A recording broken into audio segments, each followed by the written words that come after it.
Son illər azyaşlıların törətdiyi hüquq pozuntuları narahatlıq doğuran mövzulardan birinə çevrilib. Ötən il 14-17 yaş aralığında 478 nəfər cinayət törədib. Bu göstərici 2024-cü illə müqayisədə 1,3% artım deməkdir. Onlardan 460'ı oğlan, 12'si isə qızdır. Ən çox rast gəlinən cinayət isə oğurluqdur. Belə ki, 2024-cü ildə 161 belə fakt qeydə alınıb.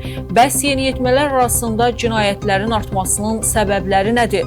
Bunun qarşısının alınması üçün hansı addımlar atılmalıdır? Klinik psixoloq Nuriyə Quliyeva TNS TV-yə bildirib ki, bunun əsas səbəbi yeniyetmələr arasında aqressiyanın həddən artıq artmasıdır. Uşaq və ya yeniyetmə şiddətləri, hətta cinayətləri, aqressiv davranışları çox təəssüf ki, artmaqdadır. Çünki uşaqlar limitsiz və qaydasız şəkildə telefondan və texnoloji vasitələrdən istifadə edirlər. O telefonda oyunlar olsun, gördükləri videolar olsun, şiddət səhnələri ilə zəngindir. Filmlərdə, seriallardakı baş qəhrəmanlar çox təəssüf ki, mafiya başçılarıdır və onlar bizə müsbət obrazlar kimi təqdim olunur. Xüsusən də yeniyetmələr bunun təsiri altına düşür. Onun kimi yeriyir, onun kimi davranır, onların üslubundan digər yoldaşlarından danışır və aqressiv hərəkətlər edirlər. Ailələrin demək olar ki, nəzarət etməməsi, bəzən sevgi göstərməməkləri,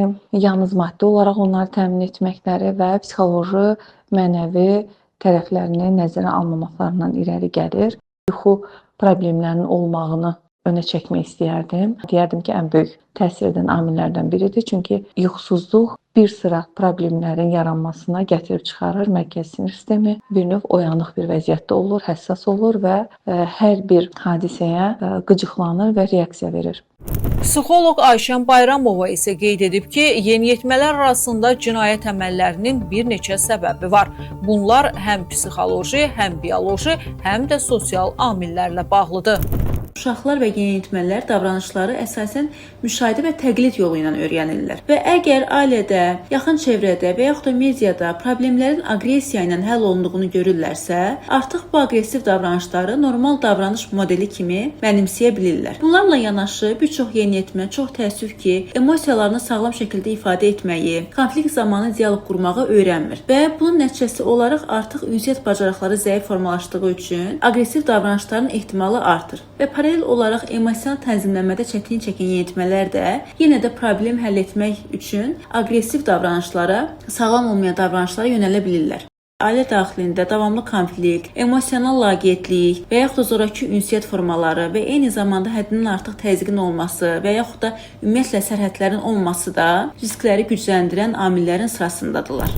Xatırladaq ki, Azərbaycanda bu istiqamətdə fəaliyyət göstərən Ədliyyə Nazirliyi yanında probasiya xidməti azyaşlıların davranışına nəzarət edir, onların cəmiyyətə reinteqrasiyası üçün xüsusi proqramlar həyata keçirir.